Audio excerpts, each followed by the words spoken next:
I had been looking forward to a quiet evening at home, a reprieve from the whirlwind of work. My office had been a maze of meetings and deadlines, and all I wanted was to slip into the comfort of my living room, kick off my shoes, and lose myself in a good book. Little did I know, my evening was about to take a dramatic turn. As I pulled into the driveway, I noticed something unusual. A piece of paper was stuck to my front door, fluttering slightly in the evening breeze. My heart skipped a beat. It was strange for anyone to leave a note on my door. The last time something like this happened, it was a reminder from the post office about a missed delivery. I hoped this was nothing more serious. I approached the door with cautious curiosity. The note was hastily written in a shaky hand. It read, "Dear David, I hope you don't mind me leaving this note, but I thought you should know. I've seen a man visiting your house a few times when you weren't around. I didn't want to intrude, but it seemed important. Sincerely, Maggie." Maggie. I recognized the name immediately. She was our elderly neighbor from 2 houses down, a retired schoolteacher with a keen eye for neighborhood happenings. My mind raced as I read and reread the note. Who was this man Maggie had seen?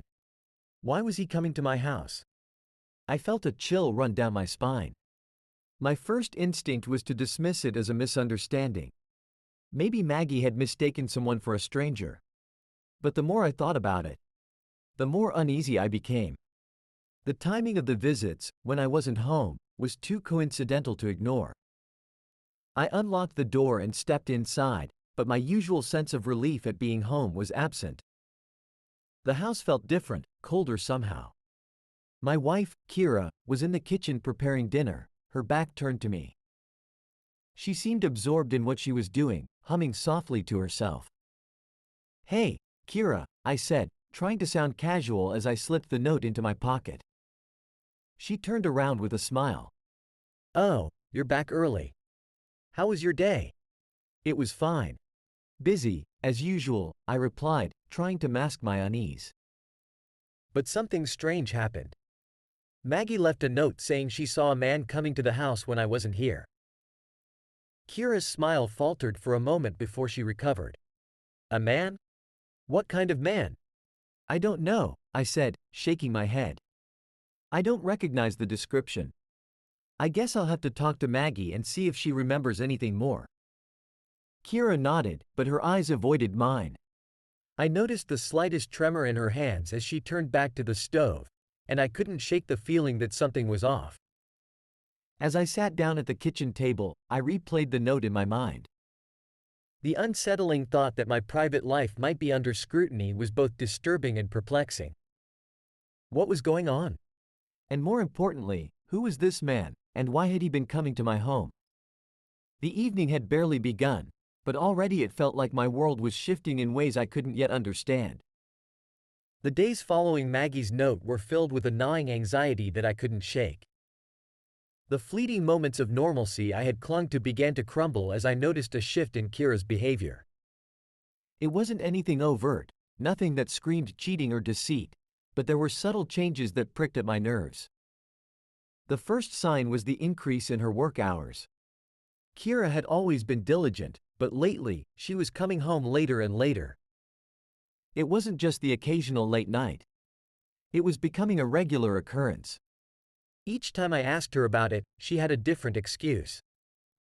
A big project, unexpected meetings, or urgent deadlines were her usual explanations. She would talk about work with a fervor that seemed almost forced. Her phone became a source of irritation and worry. Kira used to leave her phone lying around, but now she was always carrying it with her, and every time it buzzed, she would quickly glance at the screen before slipping it back into her pocket. If I tried to glance at it, she would subtly turn her body, shielding the screen from view. There was no specific reason to suspect anything concrete, but the secrecy felt suffocating. Our conversations grew shorter and less personal. When I tried to engage her in a discussion about our day or our plans for the weekend, she would offer brief, disinterested responses. Her eyes would dart away, and she would quickly find an excuse to end the conversation. It felt like she was distancing herself from me. emotionally and physically. On one particularly dreary evening, I decided to follow up on my growing suspicions. I was getting home early for a change and noticed that Kira's car was still in the driveway. Normally, she would have already arrived by then, so I wasn't expecting anything unusual. However, her absence from the house didn't sit right with me. I took the opportunity to look around the house. Her desk drawer, once organized with personal items, now looked hastily tidied. I found a few pieces of paper in the trash with unfamiliar names scribbled on them, names that didn't ring any bells. My heart raced as I realized that this might be more than just work-related stress or a phase.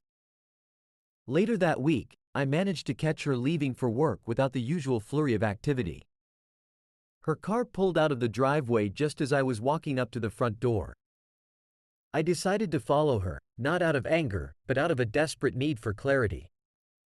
I trailed behind her, keeping a safe distance, and watched as she drove to a part of town I didn't recognize.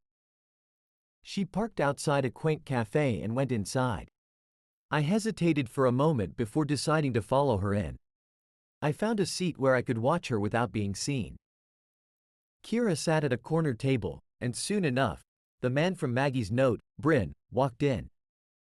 They greeted each other with an unsettling familiarity. They spoke close together, their body language intimate. I felt like I was watching a scene from a movie, but the reality of it hit me hard. My heart pounded as I realized that my fears were coming true. It wasn't just my imagination. Something was seriously wrong. When I returned home, I was consumed by a mix of disbelief and dread. The evidence was mounting, but I couldn't confront Kira just yet. I needed more proof, something concrete to stand on. As I sat in the quiet of my house, the weight of the situation settled heavily on my shoulders. The life I thought I knew was slipping away, and I felt more isolated than ever. The growing suspicion was eating away at me, and every minute of Kira's secretive behavior only deepened the wound. I needed to understand what was happening before I could decide on my next move. The unease I'd been feeling had reached a fever pitch. Each day brought new signs of Kira's strange behavior, and my frustration grew with every missed opportunity to confront the truth. I needed concrete proof, something undeniable to confirm my worst fears. After days of agonizing over what to do, I finally decided to take action. I spent the better part of a weekend researching and purchasing a hidden camera. I chose a model that could be discreetly mounted above the entrance door, where it wouldn't be easily noticed. My hands were shaking slightly as I installed the device, hoping that this would provide the clarity I so desperately needed. Once the camera was set up, I felt a mix of anticipation and dread. I knew that what I was about to see could change everything, but the uncertainty of it all was overwhelming. I programmed the camera to start recording whenever the door was opened, knowing it would capture anyone entering or leaving the house. A few days later, I returned home from work, my mind a whirl of anxiety. I was eager to check the footage but also terrified of what I might find. As I entered the house, I noticed Kira's car was in the driveway, and she was home. A pang of worry struck me. The last thing I wanted was to confront her without all the evidence. I went straight to the small monitor where I could review the camera's recordings. My heart raced as I navigated through the footage. The first few clips showed nothing unusual, just mundane daily life. But then, I saw it. A video clip from earlier that day showed the door opening and Byram stepping inside. The timestamp confirmed that it was during a time when I had been at work. I watched in silence as the footage revealed Bryn entering our home with an unsettling familiarity. He carried a small bag, and the two of them exchanged what seemed to be a warm hug before going inside. My stomach churned as I saw Bryn making himself comfortable in our living room. Kira appeared nervous, glancing at the door as if expecting someone. The final part of the footage showed Bryn leaving the house shortly before I returned. He left with a quick, casual wave to Kira, who closed the door behind him with a look of relief. Her demeanor was unmistakably anxious. Her hands trembled as she locked the door and hurried away from the entryway, disappearing into another room. I felt a lump form in my throat. The evidence was right there, clear as day. My worst fears were confirmed. Kira was indeed seeing someone else, and the man from Maggie's note was the same one in the footage. The weight of the discovery settled heavily on my chest. I replayed the clips several times, each viewing driving the point home even more. It was difficult to accept that my wife, the woman I thought I knew, was living a double life. As the evening wore on, I found myself pacing the living room, wrestling with a mix of anger, sadness, and disbelief. I knew that confronting Kira with this evidence was inevitable, but I needed to prepare myself for the fallout. The next steps were clear. I had to face her with the truth and deal with the consequences, no matter how painful they might be. The camera had provided the proof I needed, but the real challenge was yet to come. I had to confront the woman I once loved, armed with the cold, hard evidence of her betrayal. After the gut-wrenching discovery of the hidden camera, I knew I needed more context, something to tie everything together. Maggie, the neighbor who had given me the initial tip, seemed like the key to understanding the full scope of what was happening. I resolved to speak with her, hoping that her observations would offer clarity and perhaps a bit of comfort amidst the turmoil. It was a crisp, clear afternoon when I walked over to Maggie's house. Her home was quaint and meticulously kept, a reflection of her meticulous nature. I approached her porch with a mix of apprehension and determination, mentally preparing myself for the conversation that was about to unfold. Maggie greeted me with a warm, albeit curious, smile. "David. What a pleasant surprise. How can I help you today?" "Hi, Maggie," I began, trying to keep my voice steady. "I wanted to talk to you about the note you left me. I've been reviewing the situation, and I think I need a bit more information about what you've seen." Her smile faded slightly, replaced by a look of concern. "Oh, I see. Please, come in. We can talk inside." We settled into her cozy living room, which was adorned with framed family photos and knick-knacks from her travels. I appreciated the warm, homely atmosphere, though it felt a stark contrast to the storm swirling inside me. "I reviewed some footage from a camera I set up," I explained, "and it confirmed that the man you saw entering my house is indeed having an affair with my wife. I need to know more about what you observed." Maggie nodded thoughtfully. "Of course. I'm so sorry to hear that. It must be incredibly difficult." She took a deep breath and began recounting her observations. "It started a few months ago. I noticed a man coming to your house while you were at work. At first, it was just a couple of times, and I didn't think much of it. But then, it became more frequent. He seemed to come by almost every week." I nodded, listening intently. "Did you recognize him? Did you ever hear any details about their conversations or interactions?" Maggie shook her head.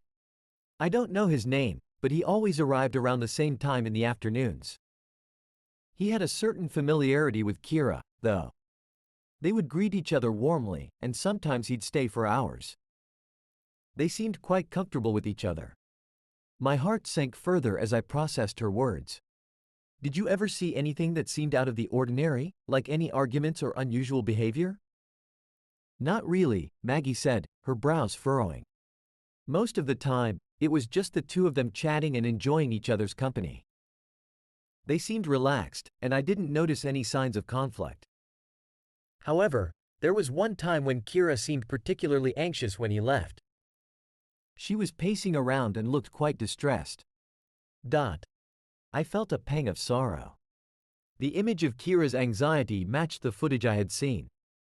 Thank you for sharing this with me, Maggie. It helps to have a clearer picture of what's been going on." She reached out and patted my hand sympathetically. "I wish I could do more. I hope you're able to find some resolution and peace.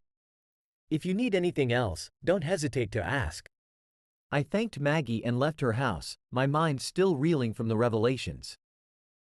Her account had provided additional confirmation and some context for the footage I had seen. It was clear that Kira's affair wasn't just a fleeting mistake, it had been an ongoing deception. As I walked back to my own home, the weight of the situation pressed heavily on me. The next steps were clear. but the path forward was fraught with emotional minefields. The confrontation with Kira was looming on the horizon, and I knew it would be a difficult, painful ordeal. But with the truth now laid bare, I felt a grim determination to face it head-on.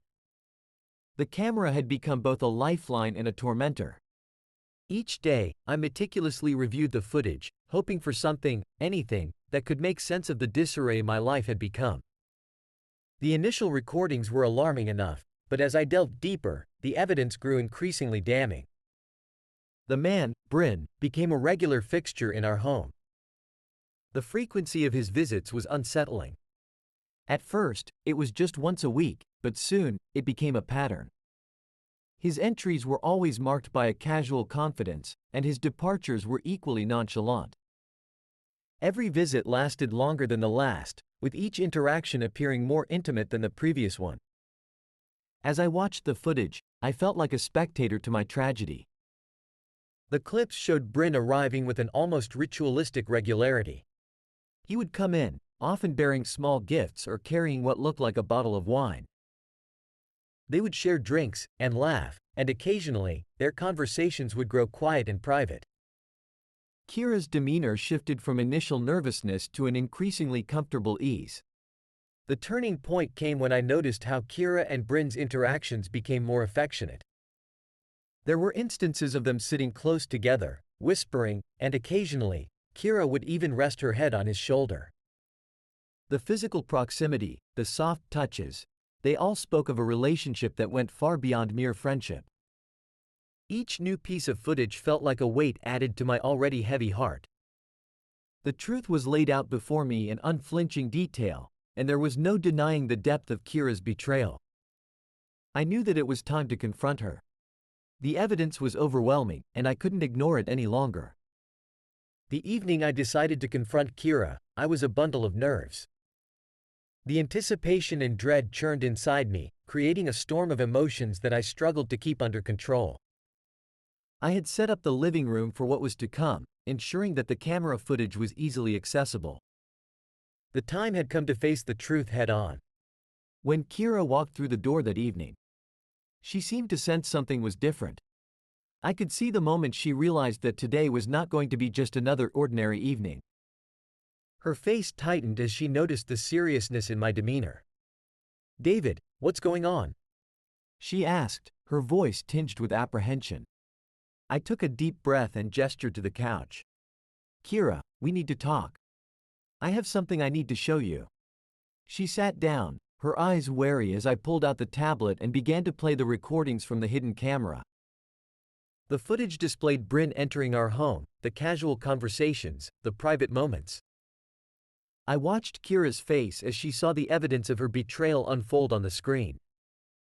Her initial reaction was one of shock and denial. "David, this isn't what it looks like," she stammered.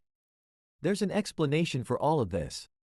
I paused the footage and looked at her, my heart aching. "I've seen enough, Kira. The recordings don't lie. I've watched as Bryn has become a regular part of our home. And I've seen how your relationship with him has grown.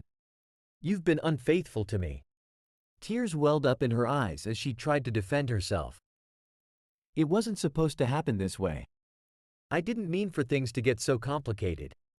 It just—" "Stop," I interrupted, my voice steady despite the turmoil inside. "I don't want to hear excuses. The damage is done. I needed to know the truth, and now I do.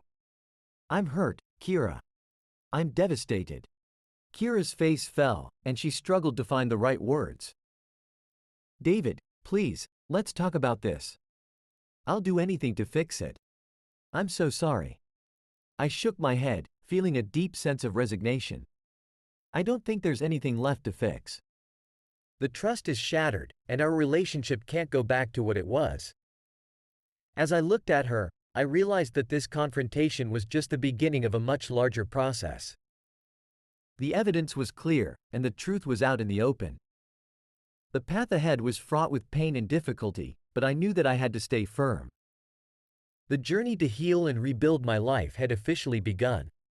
The silence that followed my revelation was heavy, charged with the weight of unspoken emotions. Kira stared at the footage on the screen, her face a mixture of shock and dread. For a moment, she was speechless, her eyes darting from the screen to me, as if hoping that the evidence would somehow disappear. "David, this isn't what it looks like," she finally managed to say, her voice trembling. "There's been a misunderstanding."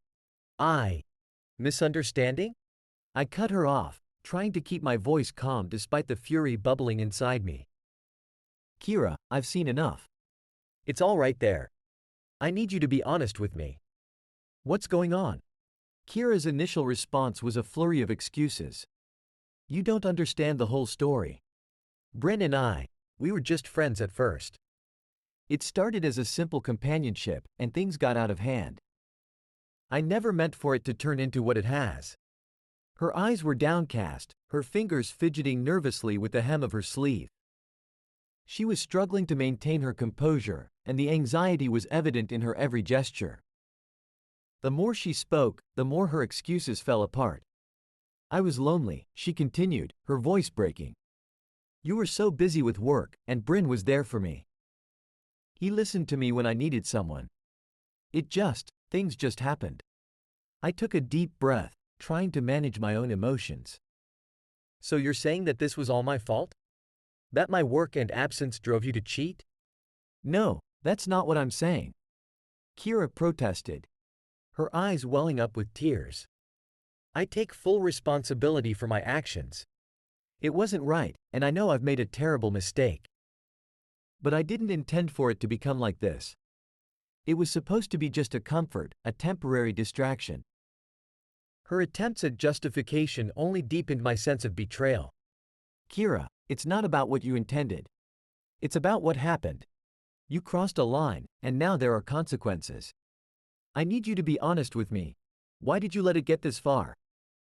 The question seemed to pierce through her defenses. Kira looked at me with a defeated expression, the facade of her explanations crumbling. "David," she whispered, "I'm sorry. I never wanted to hurt you like this.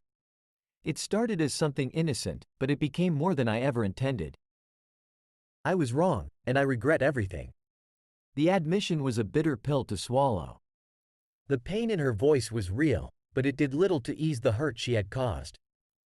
"So you're saying you were unfaithful? That you've been seeing Bryn behind my back?" She nodded, tears streaming down her face. "Yes. I'm so sorry, David. I didn't know how to stop it once it started.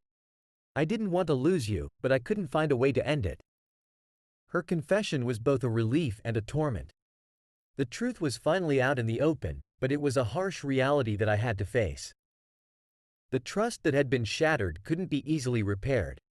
"I appreciate your honesty now," I said, trying to keep my voice steady. "But the damage is already done. We need to figure out what comes next. I need time to process everything and decide how to move forward." Kira nodded, her face pale and eyes red from crying. "I understand. I'm so sorry, David. I'll do whatever it takes to make this right if there's any way to do that."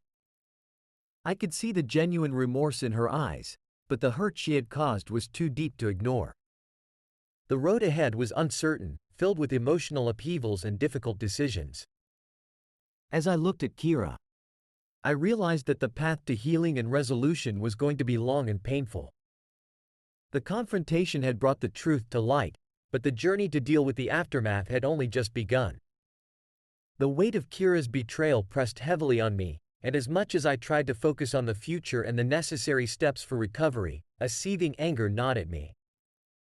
The man who had so callously inserted himself into my life, who had turned my world upside down, needed to face the consequences of his actions.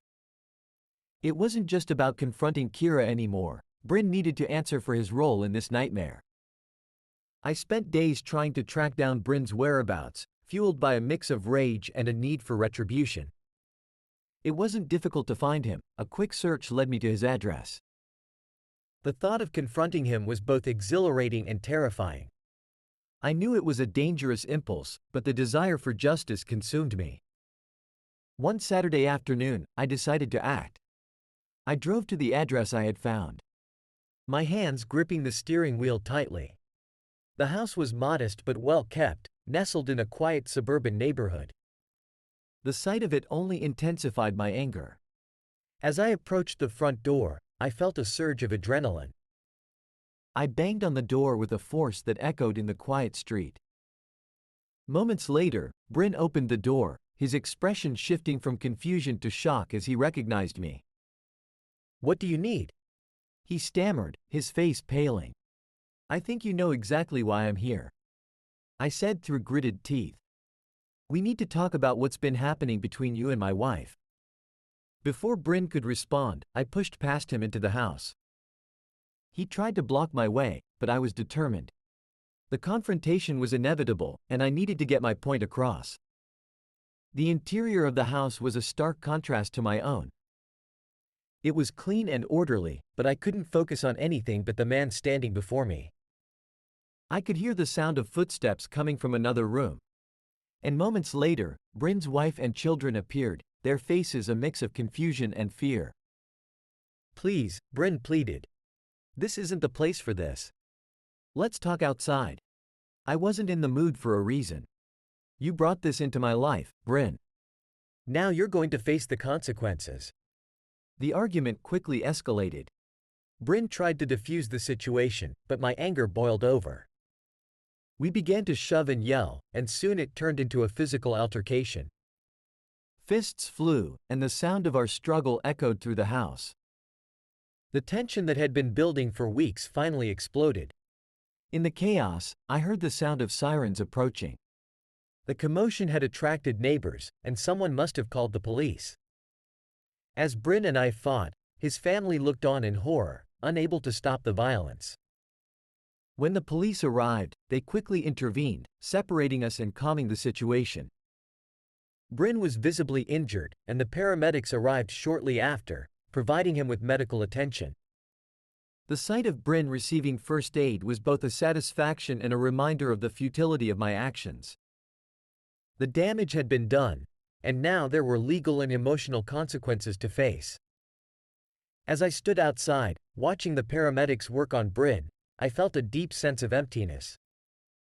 The anger that had driven me to this confrontation had given way to a profound sadness. I had allowed myself to be consumed by vengeance, and now I was left to pick up the pieces of what remained. The police questioned me, and I explained the situation as best as I could. They took my statement and assured me that they would be following up on the incident. As I left Bryn's house, I knew that I had crossed a line. The confrontation had been a release of pent-up frustration, but it had also set in motion a series of consequences that I would have to deal with. Driving back home, I couldn't shake the feeling of regret. The anger that had driven me to this point had achieved nothing but more pain and complexity. The path to healing and resolution seemed even more daunting now, with the additional fallout of this violent encounter. The confrontation with Bryn was over. But the repercussions were only beginning. As I faced the reality of what had transpired, I knew that the road to recovery would be long and fraught with challenges. The journey ahead was uncertain, but I had to find a way to navigate it, no matter how difficult it might be.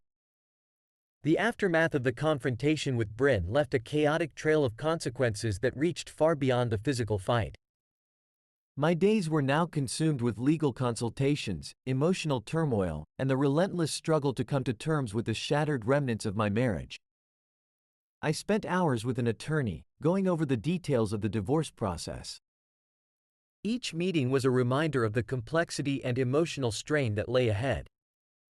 The legal paperwork felt like a cold, unfeeling machine designed to unravel the ties that bound two lives together. I was forced to relive every painful detail, each document a stark testament to the betrayal that had upended my world.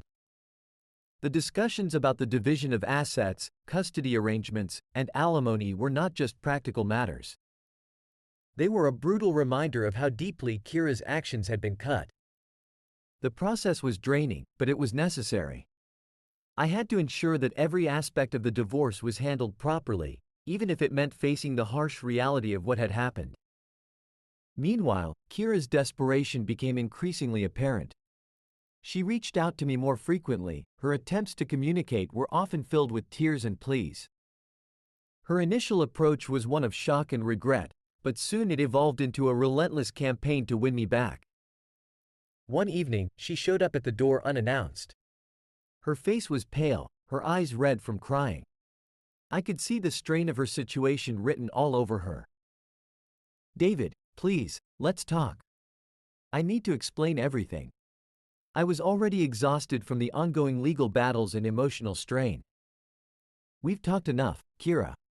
The evidence is clear. I need to focus on moving forward." Her voice quivered with desperation. "I know I've made mistakes. I know I've hurt you, but I'm willing to change.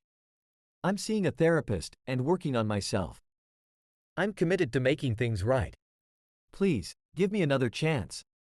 Her pleas were not new, they were variations of the same promises she had made before. I could see through the surface of her promises. The sincerity I once might have seen was now obscured by the realization that her change was more about saving face than genuine transformation. "I've heard these promises before, Kira," I said firmly. "And each time, they've come up empty. I don't believe that you can change overnight, especially not after everything that's happened. I need to protect myself and move on." Kira's desperation was palpable. She tried to manipulate the situation by bringing up our memories, reminding me of the good times we had shared. She attempted to frame her actions as a momentary lapse, a mistake that could be forgiven with time and effort. "David, remember how much we've been through together? We can get through this. I'm willing to do whatever it takes to make it work. Please, don't give up on us." I saw through her attempts. The promises of change were too little, too late. The trust that had once been the foundation of our relationship was irreparably broken. Her offers to mend things felt hollow in the face of the pain she had caused. "I appreciate your willingness to change, Kira," I replied, struggling to keep my voice steady, "but the trust is gone. It's not something that can be repaired by promises alone. I need to focus on my healing now." Her face fell, and she seemed to crumble under the weight of my words. The reality of the situation began to sink in, and the tears she shed were a mix of frustration and genuine regret. But even as I watched her leave, I knew that there was no turning back. The legal process continued, with each step a painful reminder of the end of our life together. The crisis point in our relationship had passed, and the consequences of her actions were now in full view. The path ahead was one of rebuilding and healing. And I had to stay focused on navigating through the emotional and practical challenges. As the final legal documents were prepared and the divorce proceedings moved forward, I felt a mixture of relief and sorrow. The journey had been arduous, but it was a necessary step toward reclaiming my life and finding a way to move forward from the wreckage of my marriage. The weight of the past few months had taken its toll on me. The relentless stream of legal meetings, emotional confrontations, and the personal turmoil that came with Kira's betrayal had left me drained. It was clear that I couldn't navigate this challenging period alone. I needed the support of those who cared about me, and thankfully, I had a strong network of friends and family who stepped up when I needed them most. I began reaching out to those closest to me, sharing the details of what had transpired and seeking their advice and comfort. My friend Mark, who had always been a pillar of strength, was one of the first to respond. He listened patiently as I recounted the events, his expression one of concern and solidarity. "You're going through a hell of a time, David," Mark said, placing a reassuring hand on my shoulder. "But you're not alone in this. We're all here for you. Don't hesitate to lean on us." His words were a balm to my frayed nerves. We spent hours talking, reminiscing about better times, and discussing how best to move forward. Mark's unwavering support provided a sense of stability amid the chaos. Next, I turned to my sister, Lisa, who had always been a source of wisdom and comfort. I found her at her home, and the moment she saw me, she enveloped me in a warm hug. Her presence alone was a comfort, and her empathy was palpable. "I've been so worried about you," Lisa said softly, her eyes full of concern. "You've been through so much, and I want you to know that I'm here for you, no matter what. We'll get through this together." Her offer to help was more than just words. She organized family dinners and gatherings, making sure I was surrounded by people who cared. Her encouragement helped me see that, despite the turmoil, there was a path forward filled with support and understanding. One evening, Mark and a few other friends organized a small get-together at his place. It was meant to be a distraction, a way to remind me of the life and friendships that existed outside of the pain I was experiencing. We spent the night talking, laughing, and reminiscing. The laughter felt like a healing balm, a reprieve from the constant stress. As the weeks went by, my support network continued to provide invaluable assistance. Friends like Laura and Jake reached out frequently, offering their company and checking in on my well-being. Their concern and the small gestures of kindness, whether it was a quick phone call, a shared meal, or just a text to see how I was doing, made a significant difference. My parents, too, were a steady presence. They offered their home as a refuge whenever I needed a break from my own space. Their practical support, along with their emotional encouragement, gave me the strength to face each new day. The support I received was not just about helping me cope with the immediate fallout. It was about reaffirming that, despite the betrayal and the heartache, there were people in my life who truly cared and were willing to stand by me. Their presence helped me regain a sense of normalcy and reminded me that I was not defined solely by the pain I had endured. With their help, I was able to maintain my resolve and focus on the practical aspects of moving forward, handling the final stages of the divorce, making plans for the future, and beginning the process of emotional healing. Each act of kindness, each gesture of support, was a reminder that, even in the darkest times, there was hope and a path to recovery. The support network I had relied on was a vital part of my journey. It gave me the strength to face the difficult decisions ahead and to begin rebuilding my life, one step at a time.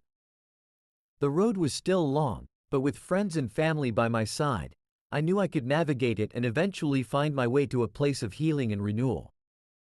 The moment of finality had arrived. After weeks of intense reflection, agonizing over legal documents, and countless discussions with my attorney, Ms. Thompson, I had come to a definitive decision. The divorce was the only path forward, the only way to truly leave behind the pain and betrayal that had come to define my life. I entered the attorney's office with a sense of resolve. The room, with its sterile ambiance and stacks of paperwork, seemed almost fitting for the gravity of the decision I was about to finalize. Ms. Thompson reviewed the documents one last time, her gaze compassionate but professional. "Are you ready to sign, David?" she asked softly. I nodded, feeling a mix of relief and melancholy. "Yes, I'm ready." With trembling hands, I signed the divorce papers. Each signature felt like a release, a severance from the life I had shared with Kira. As I completed the final stroke, I felt a weight lift from my shoulders. It was an act of closure, a formal end to a chapter that had caused so much heartache. Leaving the office, I stepped out into the crisp afternoon air. The sunlight felt different, brighter, somehow, as if a new beginning was on the horizon. I was keenly aware of the changes ahead, the path to healing and renewal that lay before me. The process of moving on was not immediate, but I was determined to embrace it with the support of those who mattered most.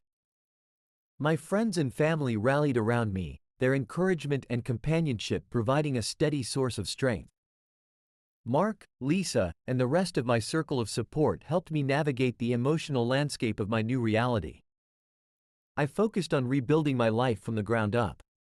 The therapy sessions became a cornerstone of my healing journey, allowing me to confront and work through my feelings of loss and betrayal. The process was arduous but transformative, helping me gain a deeper understanding of myself and my desires for the future. In addition to therapy, I immersed myself in activities that brought me joy and fulfillment. I started painting again, something I had once loved but had abandoned. I also rekindled my passion for hiking, exploring trails that offered both physical challenge and mental clarity. These activities became a form of therapy in their own right, providing a sense of purpose and renewal. Reconnecting with friends and family was another vital part of this new chapter. I made a conscious effort to nurture these relationships, spending quality time with those who had stood by me through the turmoil. Their support was a reminder that I was not alone, that there was love and connection to be found beyond the pain of my past. As I began to settle into this new routine, the pain of the past gradually began to fade. The healing process was not instantaneous, but with each passing day, I felt more at peace. I started to envision a future filled with possibilities, a future that was no longer defined by betrayal but by the promise of new beginnings. Meanwhile, Kira was left to grapple with the consequences of her actions on her own. The path she chose, one of deception and infidelity, had led her to a place of solitude and regret. While I had moved forward, building a new life filled with hope and potential, she remained to face the aftermath of her choices. The finality of our separation was a bittersweet relief. I had decided to move on, to leave behind the heartache and start anew. As I embraced this new chapter of my life, I found solace in the support of loved ones, the pursuit of personal goals, and the knowledge that I had taken control of my future.